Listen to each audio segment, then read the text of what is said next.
I've always believed that hotels hold a special kind of magic. There's something about stepping into a lobby with polished floors and hushed lighting, greeted by a polite concierge who doesn't really care who you are or where you're going. You're simply another guest passing through, and that anonymity can be incredibly freeing. When my agency sent me to San Francisco for a 3-day conference, I saw it as a perfect escape. I was due for some time away from the office, away from the swirl of daily routines, and especially away from those piercing looks Grace had been giving me lately. She joined our team of designers only a few months ago, yet her influence felt like it had seeped into every corner of my life. I didn't entirely understand it, but I knew I wanted some distance, and a work trip sounded like exactly what the doctor ordered. That's how I ended up at the Ritz-Carlton on a Thursday afternoon. The moment I stepped out of the taxi, I took a deep breath of the crisp Bay Area air and tried to let go of the tension coiled in my shoulders. The doorman welcomed me with a tip of his cap, and I glided through the sleek lobby, rolling my small suitcase behind me. The check-in process was short. Within minutes, I was in my room on one of the higher floors. It was luxurious but not ostentatious. A plush bed with fresh white linens, soft carpets underfoot, and a window that overlooked a slice of San Francisco's skyline.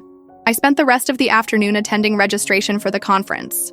My manager insisted I arrive a day early to set up materials and test the audiovisual equipment for our upcoming panel. By dinner time, I was exhausted enough to skip a real meal and settle for room service. At around 8 in the evening, I slipped into the steaming bathtub in my suite and let the day's worries melt away. There, in that cocoon of hot water and lavender-scented steam, I told myself that these next 3 days would be a much-needed break. No office politics, no tight deadlines, and above all, no Grace. Yet even as I lay in bed that night, lulled by the gentle hum of the air conditioning, I couldn't entirely banish her from my thoughts. My mind drifted to the memory of her strolling into the office in that casual, effortless way. Dark hair pulled up in a messy bun, eyes shining with a confident spark that was both intriguing and disarming. Her voice was a warm contralto that somehow always made me lean in. And those subtle touches, a brush of her fingers on my hand when she handed me a pen, a light touch on my shoulder when she passed behind my chair, they felt so innocuous, yet they left a heat in their wake. A silent question my body hadn't known how to answer. Stop it, I told myself that night in the hotel bed. This was exactly why I'd wanted an escape.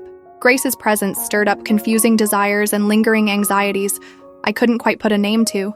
It's only 3 days, I thought. You can manage 3 days away from her. Little did I know the universe had other plans. Friday dawned bright and clear. My phone alarm woke me at 6. I showered, blow-dried my hair, and dressed in a tailored blazer with matching slacks. I wanted to exude professionalism at the conference, especially since I was representing my agency. The itinerary for the day involved multiple breakout sessions, networking, and a keynote I was actually excited to attend. By 7:30, I was downstairs, grabbing a quick breakfast from the hotel buffet. Fresh fruit, scrambled eggs, and strong coffee. I needed the caffeine to steel myself for the day ahead. Soon enough, I was walking the short distance to the conference venue, a large hotel ballroom across the street from my own accommodations. The next several hours flew by in a whirlwind of panel discussions, PowerPoint slides, and polite chatter with potential clients.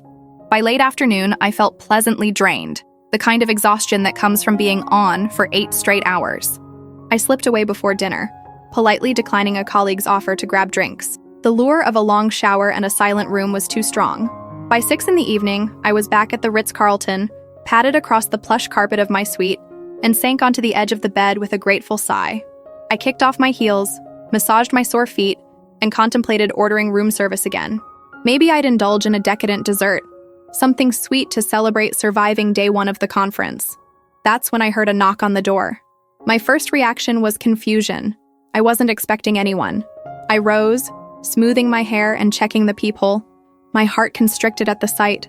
There she was, leaning against the doorframe with 2 bottles of beer in hand. Grace. For a moment, my mind spun. What is she doing here? My heart jackhammered as my body seemed to move on autopilot. I turned the handle and opened the door. She greeted me with that signature half-smile, her eyes dancing with something that felt dangerously close to mischief. "Hey," she said. "I heard you might be here, so I figured I'd swing by." I blinked. I'm here for the conference. What are you doing in San Francisco? She hoisted up the bottles of beer with a playful shrug. "I'm also here for the conference. though not at the same panels as you. The last session ended early. I was bored in my own hotel room. Thought maybe we could hang out. Unless you're busy. Her presence was like a burst of color in my previously monochrome evening. My rational mind screamed that this was a terrible idea. Letting her into my room, giving in to the swirl of tension that had followed us for months.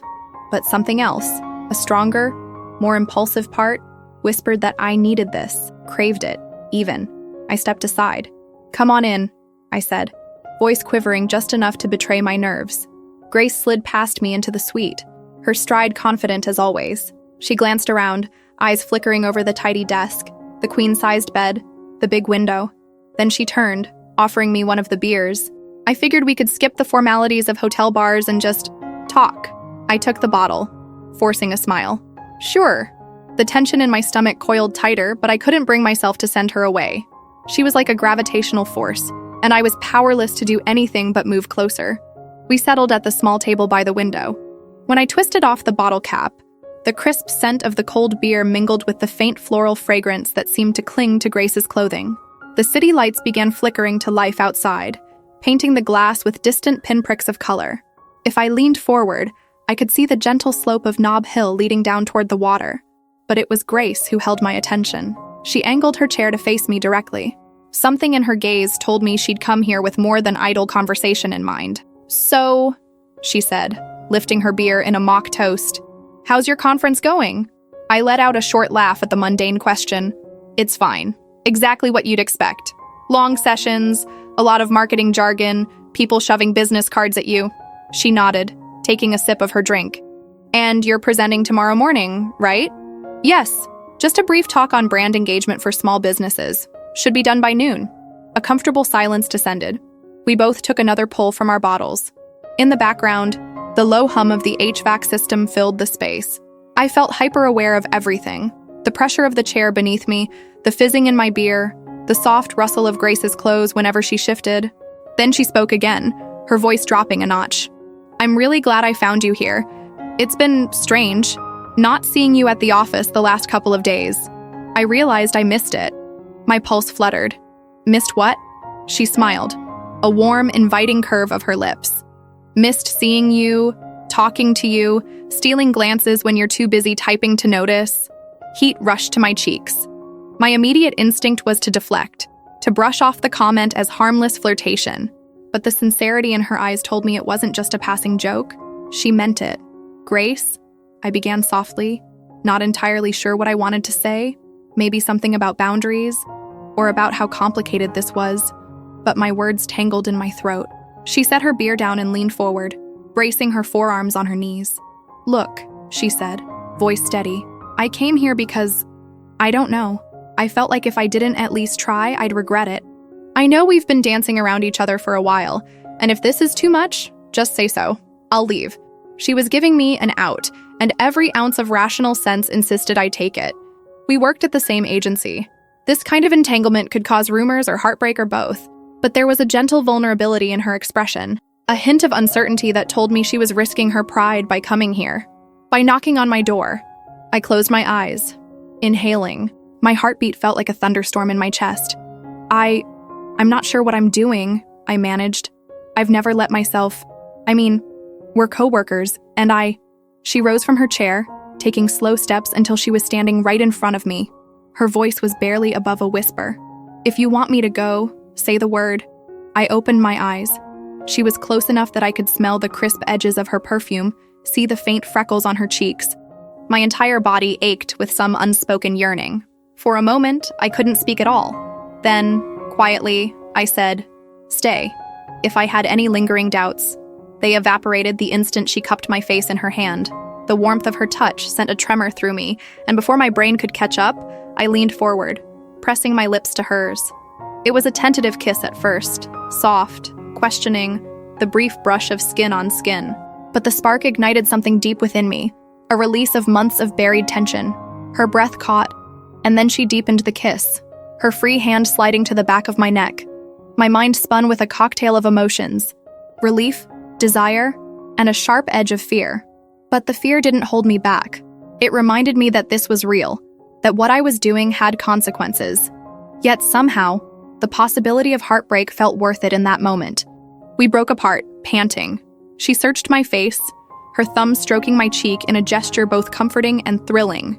"Are you okay?" she asked, voice husky. "Yes," I whispered, though the single word barely captured the flood of sensation washing over me. She stood and gently pulled me to my feet. We walked those few steps toward the bed as though drawn by a magnet. The silence between us hummed with promise. I had never been in such a situation, heart pounding in a hotel room with a woman I worked with, about to cross lines I'd never dared to cross. Yet none of that made me want to stop. When we reached the side of the bed, she turned me around so I faced her. Her gaze flicked across my features, as though memorizing every detail. My hair, which had been in a neat chignon for the conference, was now falling loose around my shoulders. She pushed a strand behind my ear, sending a shiver down my spine. "Tell me to go," she said softly. "If this is too much." I shook my head. "Don't go." A gentle smile curved her lips, one that felt like both acceptance and gratitude. Then she kissed me again, this time more firmly, with a controlled passion that left me dizzy. Her hands found the small of my back, drawing me flush against her, and I clutched at her shirt as though it were a lifeline. A swirl of thoughts threatened to intrude, about what tomorrow would bring, about how this could complicate everything. But as her lips moved against mine, all those worries receded like a distant tide. In that moment, all that mattered was the hush of the hotel room and the way her heartbeat felt next to my own. We made our way onto the bed, trading slow, searching kisses. The city lights outside flickered in the window, illuminating the curves of her face whenever we paused for breath. I felt both unmoored and perfectly anchored, as though Grace was the only real thing in an otherwise uncertain universe. When things became more intimate, our clothes fell away in quiet surrender. Her hands traced patterns on my skin, a gentle exploration that rekindled flames I didn't realize I'd been stifling for so long. Each brush of her fingertips felt like a question. "Is this okay? Are you here with me?" My responses came in the form of touches, sighs, and soft moans that told her I was more than okay. I was alive in a way I hadn't been in years. I'd like to say the night unfolded with serene confidence, but there were moments my anxiety flared. My mind would race. This is a coworker. This is dangerous. What if I regret it tomorrow? But then Grace would kiss along my jaw or whisper my name, and all those thoughts dissolved, replaced by the sweet ache of wanting her near. Eventually, our passion settled into a gentle closeness. We lay under the soft sheets, limbs entwined, faces only inches apart. My chest rose and fell in rapid succession, her breath mingling with mine.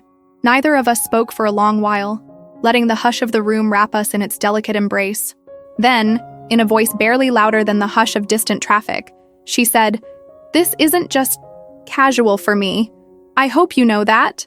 Her confession hit me squarely in the heart. I reached up to brush a thumb across her cheekbone. "I wasn't sure what this was," I admitted, "but it doesn't feel casual to me either." She smiled, relief evident in her eyes. "Good," she said, settling her head against my shoulder. "I don't want to scare you off, but I also don't want to pretend this is nothing." I swallowed past the tightness in my throat. "I'm not scared," I lied. In truth, I was scared. It felt like we'd stepped off a precipice together. But the warmth of her body and the sincerity in her gaze took the edge off that fear. "I just don't know how it all fits into the rest of our lives." Grace nodded, her hair brushing my chin. "We'll figure it out," she whispered. "We don't have to decide everything tonight." I closed my eyes and let myself drift. After a while, I felt her fingers intertwine with mine under the covers. Outside, the city carried on. Taxis honked. Distant chatter floated up from the street. A plane roared overhead. But inside that hotel room, with her hand in mine, I felt isolated from the world, protected by the hush of anonymity that hotels so often promise. Only this time, I wasn't hiding. I was opening up to someone I never expected to let in. We must have dozed off. When I woke, it was the middle of the night. The alarm clock by the bed read 2:14 a.m. Soft moonlight filtered through the gap in the drapes, illuminating Grace's sleeping form next to me.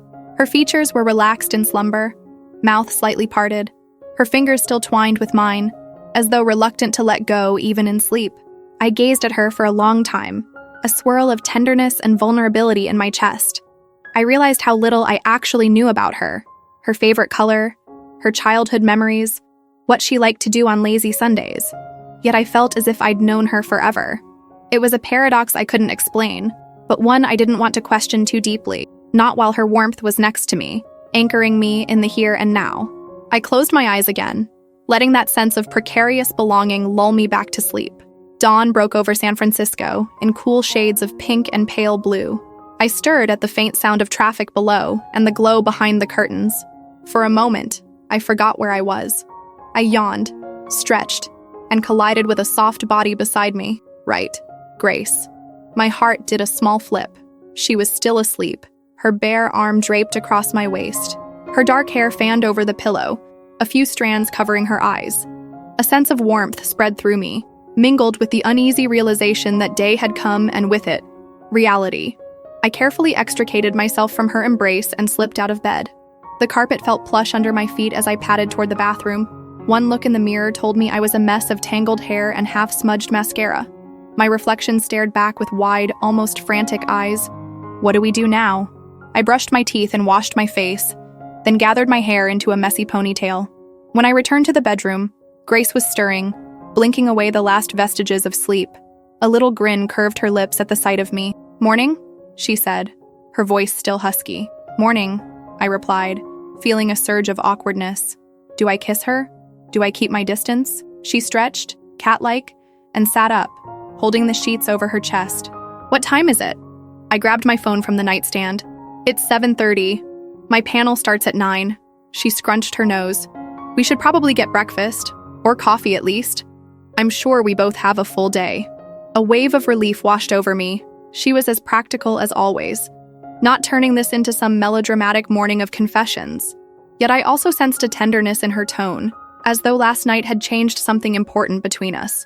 We moved in unspoken synergy. I rummaged for an extra towel and handed it to her, pointing out the shower. She slipped in while I began dressing in a crisp blouse and pencil skirt, my usual conference attire. As the water ran in the bathroom, I tried to quell the flutter of panic in my chest. This was the part where reality intruded, where my carefully compartmentalized world threatened to unravel. 10 minutes later, she emerged from the bathroom, damp hair curling around her shoulders. She wore the same jeans and sweater she'd had on the night before, yet there was an intimacy in seeing her in my hotel space, like she'd become part of my day-to-day existence, not just the nighttime illusions of desire. She offered me a shy smile, and I found myself smiling back despite the anxiety coiling in my stomach. "I guess we should go," she said, "before we're late for our respective events." "Yeah," I said, shoving my laptop and conference notes into a bag. "We can grab coffee in the hotel lobby if you want." She nodded, then paused as though considering her next words. "Last night was amazing," she said, her voice quiet. "I just want you to know I'm not taking it lightly." My breath caught. I stepped closer, resting a hand on her arm. "Me neither," I whispered. Her gaze warmed. She ducked her head and pressed a quick, gentle kiss to my lips. The sweet contact sent a small spark through me. Then we both cleared our throats, composed ourselves, and headed out. In the hallway, we kept a discreet distance, but my heart pounded at the thought that anyone who saw us might guess what we'd done. Oddly, though, I wasn't entirely sure I cared if they did. Downstairs, the lobby bustled with other conference attendees checking out or meeting colleagues. Grace and I slipped into the coffee shop near the front desk. We ordered 2 lattes and a couple of pastries, exchanging small talk about the day's schedule. It should have felt normal, but every time our eyes met, my skin tingled with the memory of her body against mine. Once we had our coffees, we found a corner table. She sipped her drink, glancing around at the crowd. I stirred a packet of sugar into my cup, hyper-aware of how her knee brushed mine under the table. "So, what do we do now?" she asked, voicing the question that had been hammering in my mind. I exhaled, setting my coffee down. "I guess we go to our conferences, do our presentations, and see how we feel afterward." Grace considered that, her expression unreadable. "And what about Monday, when we're back in LA, back in the office?" My stomach twisted. Monday seemed both infinitely far away and alarmingly close. "I'm not sure," I admitted. "Let's just not run from each other, okay? I don't know what this is, but I want to find out." Her lips curved into a gentle smile. "I can live with that, as long as you don't push me away." "I won't," I promised, hoping I could keep that vow when reality sank its claws into me. We finished our coffee in relative silence, each lost in our thoughts. Then we parted ways. She had a workshop in another hotel near Union Square, and I had to hurry back upstairs to gather my final notes for the panel. With a quick goodbye that was too casual and too fleeting for my liking, she vanished into the throng of people, leaving me feeling both elated and exposed. The next 2 days passed in a blur of conference obligations. I delivered my panel talk on brand engagement, networked at several events, exchanged business cards with a half-dozen potential clients. My phone buzzed occasionally with messages from Grace, a shared joke or a quick, "How's your day going?" We managed to meet for a drink on Saturday evening, but only for an hour. She was swamped with her own sessions, and I was exhausted from socializing in large crowds. Yet the memory of our night together weighed on every moment, coloring everything with an undercurrent of excitement. The final day of the conference, I left early to pack my things and catch a flight back to LA. As fate would have it, Grace was on the same flight, though I wasn't aware until we both found ourselves waiting at the gate. She spotted me across the seating area and gave a small wave. I couldn't help the grin that spread over my face. She walked over, dropping into the empty seat beside me. "Hey, stranger," she said. "Hey," I replied, a pleasant flutter in my stomach. "Fancy meeting you here." She nudged my arm gently. "We should compare boarding passes. Maybe we're next to each other." My heart thumped. When we checked our seats, though, we discovered we were several rows apart. A pang of disappointment flickered through me, quickly replaced by relief. Perhaps it was best we didn't cuddle up on the plane, not with half our company potentially traveling on the same flight. The boarding process was long, but eventually, we were buckled into our seats. I was near the window, listening to the safety announcements with half an ear. Out of the corner of my eye, I watched Grace settle into her row.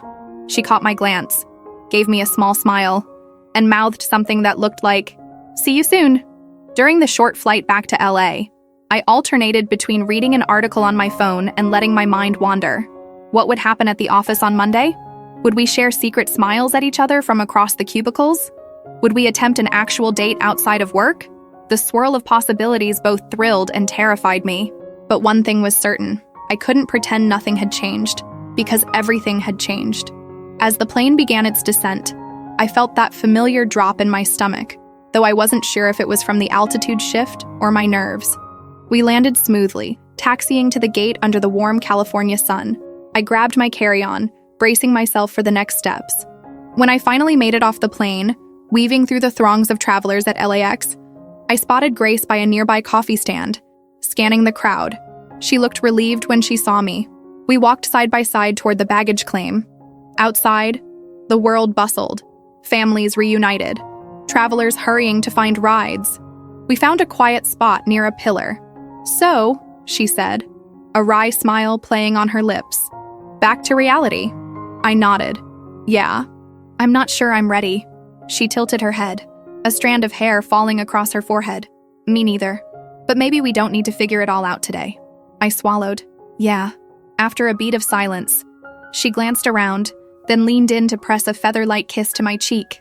The gesture felt oddly chaste compared to what we'd shared in the hotel room, but it still sent warmth flooding my face. "I'll see you at work," she murmured, stepping back. "And maybe outside of work, too." A smile bloomed on my face. "I'd like that." With one last lingering look, she slipped into the crowd, heading toward the parking area. I watched her go, my heart clenching in a mix of yearning and anticipation. The city, loud and chaotic, felt somehow different now that I knew she was in it, her presence marking LA in a way it hadn't before. I inhaled deeply and walked to catch a taxi. Despite my swirling thoughts, I felt calmer than I had in months. Because even though I had no idea what Monday would bring, or how we'd navigate the office dynamic, I realized I didn't need every answer right away. We'd figure it out, step by step. And for the first time in a long time, I felt truly alive. Over the next week, Grace and I slipped into an unspoken dance. We met for coffee at lunch breaks, exchanged playful texts after hours, and tried to keep things professional around our colleagues. It wasn't always seamless.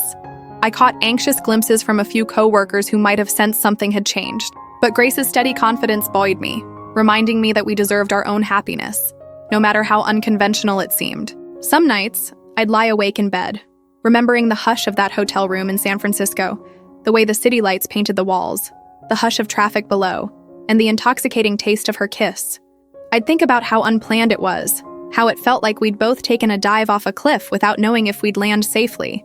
Yet I didn't regret a moment. We're still figuring it out, day by day, whether we want to label ourselves, how we handle the potential rumors, how we balance the personal and the professional. Sometimes we argue, sometimes we make mistakes. But beneath it all is a current of real, raw connection that has made me realize how stifled I was before. Grace once told me that living means sometimes throwing caution to the wind, stepping outside the neatly drawn lines we create for ourselves. She knocked on my hotel door carrying 2 bottles of beer, and in doing so, toppled the walls I'd built. It's funny how a single knock, a single step across a threshold, can change the entire trajectory of your life. So I ask you, have you ever lived through something that forced you to stop overthinking and simply let yourself feel?